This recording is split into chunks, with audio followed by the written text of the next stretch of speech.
welcome to our special Facebook Live series called ExpertConnexions. I'm Julie Holton. I'm the principal strategist and founder of mConnexions, a marketing agency that works with a variety of clients, businesses, and individuals, all of whom are impacted by the coronavirus. So we started this special series on Sunday, launching this series of Facebook Live interviews to address the challenges and the concerns that we all have as our kind of new normal changes. We're so glad you're here to join us today. We've had thousands of people connecting with us since the series started on Sunday. Give us a thumbs up. Let us know you can hear us so we know that all of the audio and video is coming through. I'm really looking forward to the conversation this afternoon.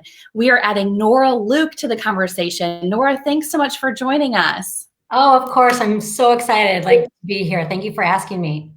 Absolutely. So Nora is the founder of Corporate to Calling, and she really lives this mantra that we are in it together. But if there's one thing that I know about Nora is that she will give us a dose of real talk along with helping us to see the silver linings. And so, Nora, I'm really excited to just kind of dive in here and get this conversation going. You spent 20 years in the corporate arena, focusing in healthcare, focusing on serving our senior citizens. And so I know that this this whole situation is hitting you on a number of levels. Now you run a consulting and business coaching company, which you're just getting launched right now. But you're also a wife and a mom, and you're home like the rest of us. So first of all, how are you doing? Oh, that feels like a loaded question, which should be easy to answer. Yeah.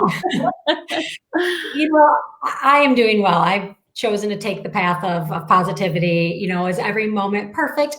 No, but I'm doing well. We're healthy. My family's healthy. Overall, I'm looking at, I think some of your previous guests have mentioned, the new norm and the new happiness, and I'm finding joy in our new reality. As many of us are trying to do, and I know for me, some moments are better than others, and there's a lot to think about, our families, our health, our communities, our financial impact, our businesses. So I want to start there, Nora, because I know that you were really mid-launch with your business, and suddenly coronavirus had different plans.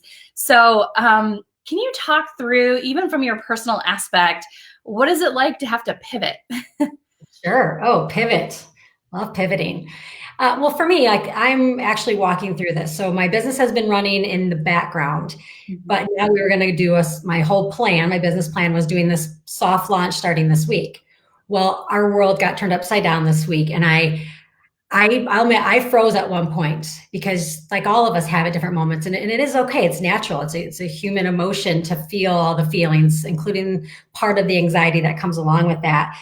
But I knew I had to make a choice. So I said, either I'm going to put on the brakes, and I'm going to put this off.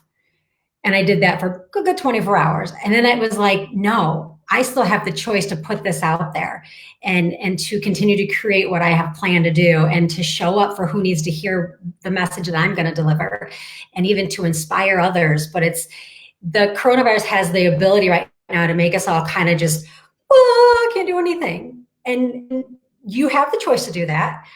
I'm saying to people, do that, feel that, sit in it for a minute. Then you need to realize that you can then shift. And that shift is going to serve you, your family, the people, your audience, people in your network, so much more than just sitting in the fear or the scariness piece. And when it comes down to it, we can't control what's going on with Corona. There's nothing we can actually do about it at this moment from in our homes. Now, our wonderful nurses and physicians and people in the medical field and those that are serving us in various ways, they're giving in that capacity, and they can continue to do that. But for the majority of us, we're having to make the choice to continue to show up or stand on the sidelines. And I feel like when this is over and we fast forward and we look at ourselves in the future, what side of that are you going to be on? The person that showed up or the person that stayed on the sidelines? I love looking at it from that frame of reference. I was talking this morning with John Mashney, an attorney at Foster Swift. And after we got off, we were just talking, amongst the two of us, he was talking about this idea of reinventing and taking the time to seize the opportunity to look at, now that we have a moment, whether we like it or not, to slow down and evaluate, reassess. Are we getting joy out of our lives? Are we living our passions? Or is it time to reinvent? Is it time to look at our businesses and find ways to provide new services, to move our world forward? So Nora, I know that you share that mindset. So how do we start to refocus our frame of mind? Because let's be honest, if those of you watching are some that have been almost paralyzed from the fear or the anxiety, or so busy with the kids or so busy with other things that you haven't had time to really stop and evaluate for yourself, that's okay. We're not here to make judgments, because that's a perfectly normal human response. So Nora, how do you take that, if I'm sitting there in that place, what do you say to me to help me look beyond that and help to start to move forward? Sure. I kind of went to two spots there. It is, we have this new norm and we keep saying that, but if we've given ourselves permission to make new expectations, because trying to be who you were a week or two ago is realistically not happening right now. To be 100% and business owner or an employee or a wife, a mom, a sister, whatever title that you have to give yourself a little bit of grace that you're not going to be 100% at all those all the time. So new norm is new expectations. And for the people that are sitting there going, oh, I wish a year ago I would have started a business, created a course, put together a podcast, or even just something on the side, created a workout plan, whatever it was. Now is your time. Now is the time. It might take you a little bit to figure out how you're going to carve that into your day, but that's what we get to do. We get to plan. And then you start working at that plan and creating whatever that is that you want to put out there. And some people are like, well, I don't know what to create. If you thought about one of those things, let's start on that. If not, you can simply create a joy, humor. We all want humor, like I do. Creating support, writing, art, something that's out there that keeps you creating and moving. That'll make you feel better. It'll help others, and it actually then gets you moving into action. And then through that action comes more creativity. So I think it's more not sitting still, taking that thing you've always wanted to do and acting on the time now. And if you are an entrepreneur and you're out there going, times are a little shaky right now, because realistically, it's not been the easiest time to, quote, launch a business. But I can still offer value. I can create things behind the scenes. I can, again, plan for the future, because the future is still going to be there. It's still coming, and be ready to then serve people that need what I have once this is blown over, and be able to help them. And I think it was Sherry that you had on a couple of days ago. I loved it, but it's something about, being around selling people right now does not feel good, but serving them and creating value, there are people out there still buying. People want what you have to offer. If you can help them, if you can transform, if you can give them something that they're missing, that your product or service or whatever it is can offer them, there are people still buying. And I know right now we're in that scarcity mindset, but it's, again, shifting into the abundance and shifting into the future piece, and not holding yourself back today because you're scared, but then tomorrow will actually be there and you'll be able to then serve and help others at that time. I'd love to hear you talk a little bit more about this abundance mindset, because we were talking a little bit earlier, and you just mentioned this. Now is the time for some, depending on what your business idea is, now might be the perfect time to launch. Now might be when your services are most needed, whatever your skill set is. Maybe there's a way to turn that into something that can go from passion to a way to make a living. So talk about that abundance mindset. How do we start to shift from that doom and gloom and scarcity mindset to a mindset of abundance? And I think it's the scarcity sometimes can come in the form of, people think scarcity, I don't have enough right now, but it could be you're thinking that whatever you have isn't good enough, or if you share it with somebody, they're going to take it and make it better. You need to protect. And so you feel like, oh, you're doing it from a good standpoint, but actually that's living into that scared piece and that scarcity of there's not going to be tomorrow. There's not enough for everyone, or the pie's too small. It's not. Maybe you're focusing on that little pocket and that little piece. I'll use myself as an example. Launching a business coach and strategist business right now, I could look at other people who are doing that and think, oh, who am I to go out there and do that right now? Somebody else is already doing it. Somebody else has already wrote a book. Somebody else has podcasts. So most things that you're doing, somebody else has already done, which is actually a beautiful thing, but nobody's going to do it just like you are. Nobody has your voice. And this gets me excited because I go back to, yes, the time is now. Put your voice out there. I've always had that thought like, oh, if I put something out there, I need hundreds, thousands. I think this big picture of people that have to hear it. No, maybe I only resonate with 5 people, but that's an impact I'm going to make to those 5 people. Or if I would have kept my vision, my calling, my voice, that scarcity mindset, I wouldn't have put my thing together and I wouldn't have impacted those 5 people. So I think it's taking that shift of, I want to give, I want to be abundant, I want to serve, there is enough, there will be more, we will continue to create. And actually when you create, you're creating more and you're creating abundance. And it just goes that it'll then make your business technically more abundant because you're sharing it with more people and your message will land with the individuals that you were meant to actually serve and help. That resonates so much with me. I know we both agree that what you put out into this world, the good work that you do, the people you touch, it comes back. Yes.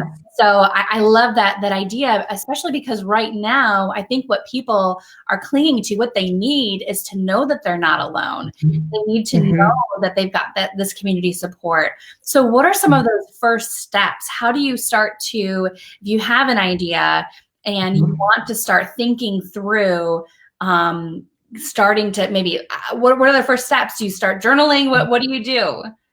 And it kind of depends. If you have the idea, a lot of people don't even realize I call it their thing, their calling, their vision, because it's either so close to them or it's in their heart. It's so wrapped up inside of who they are that they don't see it as a value or an actual service or even something that they could monetize. So if you need help with that, that's where someone can help just bring it out of you. And that's what I do a lot with, especially a lot of new people that are just like, you know what? I'm done with corporate. I'm ready to move on. I want more. I want to do X, Y, Z, but I don't know what that X, Y, Z is. Help me. So we go through a procedure of trying to just pull it out of them. And sometimes it's just simple questions. In your heart and sinking into your heart and thinking of, again, back to that service. How can you help? What can you help someone transform to give? But if it's somebody that's like, I know I want to be in, the health and wellness space, let's say, well, let's narrow that down. Who are you going to serve? This, everybody thinks that their product, their service is for everybody, but really it's for a niche of individuals, a niche, if you're listening elsewhere. It's in starting out with what you want to actually, who you want to serve, what you're actually going to provide, brain dumping, sink into the heart and just thinking of all the ways that you can do it. Think big, go crazy, think stages, whatever it is. And then once you have that list, then we think, okay, what can we do today that starts building on that? And it might seem small, but you start taking action. And that was where a lot of people unfortunately get stuck because they feel like they need that perfect action. They want everything to look beautiful. Oh, I don't know like that, Nora. No one I know. I know. It's not right. It can be better. But again, scarcity, you let that go. Messy action will guide you better than no action. Oh, I love that. You have to be messy. Oh, yeah. It's the fear of failure too. It's the fear, it's not like syndrome. It doesn't exist. Or it's the pressure from other people. Or it's all the things in your head or that you think are going on or all those limiting beliefs that you just squash and you put it out there. Because the messy action will lead to clarity. And you've talked before with me about something you call change guilt. And I think I could be wrong, but I would imagine that there are a lot of people who work corporate jobs who are working from home right now. And maybe even just a little part of them is thinking, this is kind of nice to have a little more time to be home with the kids to, I mean, again, no one asked for the situation we're in. We have control over it. But I would imagine that as time goes on, there are going to be people who really appreciate working from home. But talk about change guilt, because I know that that's something that holds a lot of people back, especially women. And step back real quick. I think a few of those women probably need more than this first week to feel that way, because this first week has been an interesting one. A little chaotic, or a lot of supportive men out there too. I don't make it just women, but of course. Change guilt is very serious. It's for those of us who've experienced mom guilt. It's very similar. I stayed in my little safe corner for a long time of feeling, how dare I want to change? How dare I not want what I've always wanted? So have it be that title, that corner office, that role, whatever it was that you have always been striving for. You know, for me personally, I put myself through college. I took all the internships, had the job, had an office, was growing, finally like at a point in my life and career, I was like, okay, I can see the path. And then I no longer wanted that. So whatever happened in my life, you know, something similar will happen in yours, where you just, I'm in a lot of groups, and I hear in particular moms in the corporate world that say, I really just kind of don't want what I've always wanted. How dare I? That's okay. And no one's really given those women permission to do that. And you don't have to stay with those thoughts of, if we all stayed the same and didn't evolve, you know. And I have to say, Gary Vaynerchuk, Gary V, if anyone's familiar with him, a little bit of a potty mouth, but something so simple he says that I want to share is, are you happy? And when you can say yes, so that might mean you're now not maybe having the same title, or you're making or whatever habit. Are you happy? When you can say yes to that, you've won. You've won at the game of life. Because so many people are sitting there not happy, continue to pursue or climb or chase or whatever it is, that bigger thing, and they're actually not even happy doing it. So to me, that was like those simple, in the game of life, that simple question, are you happy? And you can say yes to that, is like what our goal should actually be. So it's a long thing to your answer, but that's where guilt comes from. I love it, because what better time? When have we ever been given this opportunity? Because we have to see the opportunities in all of this, because otherwise we're all going to go mad. So we have to look at the silver linings and the opportunities. And when have we ever been given an opportunity like this to really pause, and even if only for a minute, but to pause and reassess and reevaluate? And what you're saying resonates so much with me. We've talked about this before. I was, 12 years in TV news. I was an executive producer. I'd won 3 Emmys, multiple awards all around the country. And it wasn't what I wanted anymore. And so, you thought, how dare I? Right. Mm-hmm. Why don't I want that? Isn't that what I'm supposed to want? Even owning a marketing agency now. Well, shouldn't I want the biggest and the biggest and best? Or do I want work-life balance? Do I want a team that's happy and fulfilled? Or do I want to get back into the corporate life? And so I really love your message, Nora, of evaluating, what do you want? Why do you want it? How will it fulfill you? And we've got a couple of questions I want to jump over, and they're not showing up on our screen, but that's okay, because I've got another screen I can look at. So Seth says, yes, are you happy? Perfect question. Happiness isn't found in things or titles, but in purpose. Absolutely. Oh, you know how I feel about titles, Julie. What's that? You know how I feel about titles.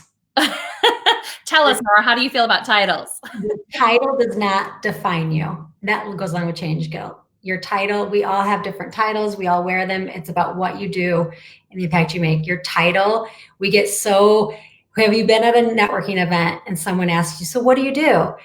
And you're either I can't wait to answer that one. I'm a whatever, senior vice president, director.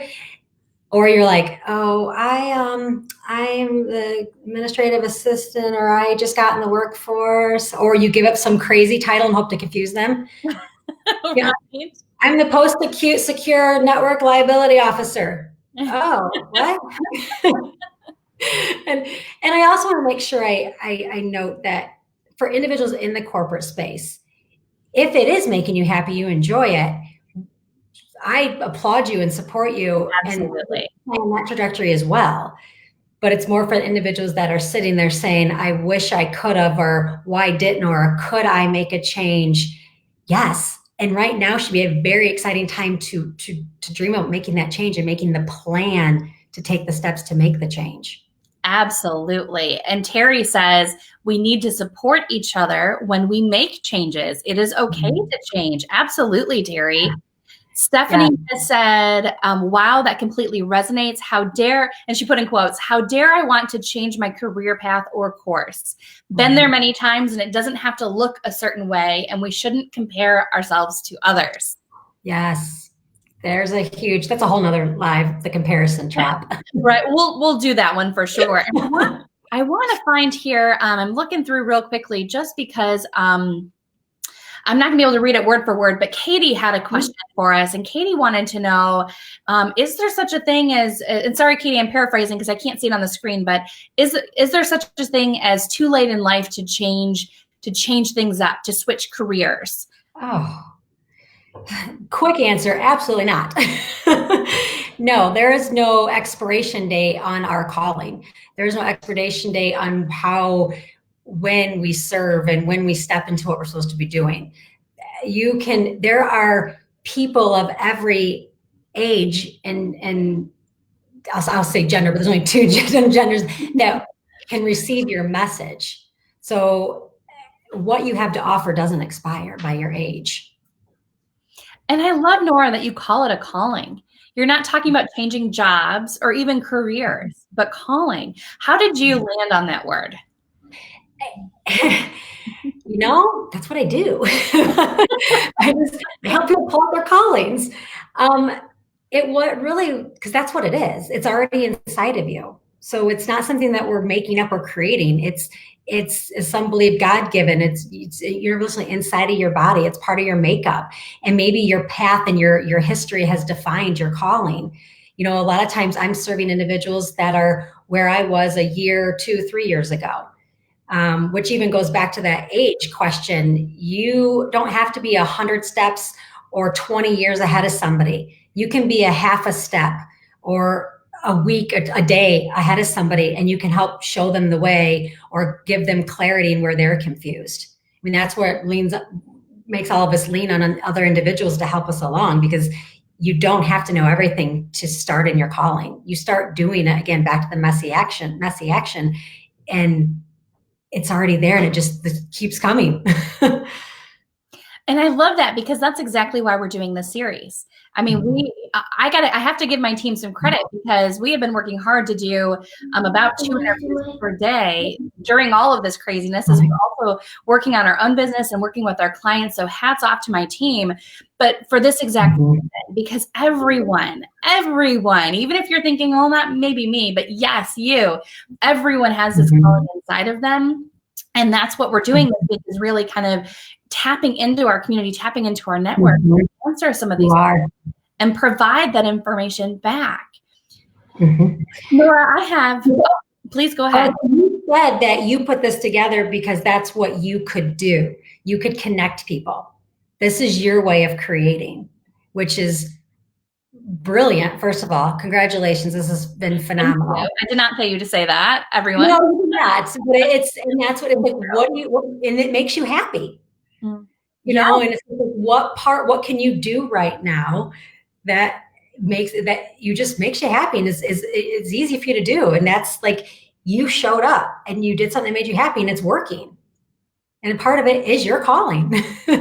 It's already in you to do this. It wasn't hard for you to put this together, because let's go, let's do it. Other people would sit around like, I don't know how to do that. So and I have to ask you a question, because you've been asking all the questions.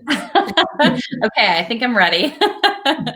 No, I think you would love to know, finishing and rounding up first week, and you've gone through all the emotions as well.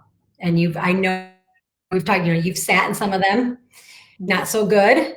You've shifted, you've created, you made that choice, and now you're out here producing, which is fantastic. But what has stood the most, or what has stuck with you, or what have you learned the most this first week, both professionally and personally? That is a great question. The first thing that comes to my mind, one of the most positive things that I've seen this week is that everyone I've reached out to wants to help. And I'm sure there are people out there who are not in that boat, but what I have seen, the strength and resilience in our community, and this, everyone who's come on here has given their time freely. No one has been paid to come on and do these interviews, myself included. We're spending our time doing this, and not a single person has questioned it. Everyone has wanted to help, and I think that that's something that is so important. And I think we see kind of, the separation of the wheat from the chaff, and who steps up, as you said. And so that to me has been the most enlightening and the best part about what we're going through right now, is seeing people step forward. I think recognizing that, as you did, we all experience all of these emotions. There's not a single one of us. I would be willing to bet, the doctors in DC, the ones who are, giving these press conferences and updating us, they're not sleeping at night either. And so there's not a single one of us that is not experiencing the full range of emotions, the worry, the moments of, I think it goes from both extremes, like the one moment where it's like worrying about tomorrow, but then the other moment of like, oh, I'm so glad that I'm at home. But then but should I be glad that I'm home? Should I be worrying about, or should I be focused more on other people, or just the whole range of emotions? And so I think that, and someone said it, and I'm drawing a blank on which guest, but someone made the comment that it's really amazing that it's taken something like this to really unify us, especially when physically we are so separated from each other. But I would say my long-winded answer to your question, those are some of the things that I've really noticed this week. And I think it also helps, this community support. I know it helps to fuel me. It helps to keep me going. By the end of each day, I'm ready to just be done, as far as done with the day, no more lives. Why am I doing this? Takes a lot of work and energy. Yeah. But then we get back up and I'm refueled by the people who are stepping up and want to help. I think at the end of every day is worthy of a champagne celebration. Because I feel like we all feel a little bit like, okay, we got through another day. Here's what, but we survived. Cheers. Yes. Well, and as we kind of start to wrap up here, here we are. It's Friday afternoon. We've made it, everyone. We've made it through this week. Moms and dads who are, home with the kids, you've made it. I hope, homeschooling can end for the day. Your routine can wrap up if you need it to. Nora, what is your advice as we head into the weekend? I think some people that I talk to have this mix of feeling like they need to be running 24/7, whether that be for their family or their business or whatever their pressing concerns are right now. But I know there also needs to be a balance. So how do you recommend that we face this weekend that's ahead of us? Sure. I think it goes back to that. You need to adjust your expectations and not try to expect this weekend to be like last weekend or the weekend before, because right now that's just not going to happen. And find the joy in this slowing down. We've complained. I know as a mom, I run 4 nights a week to events on top of work, and it's, my husband's gone right now, tax season. The life can get a little crazy, but right now I don't have to. Literally 2 hours ago, I was in the woods with my kids.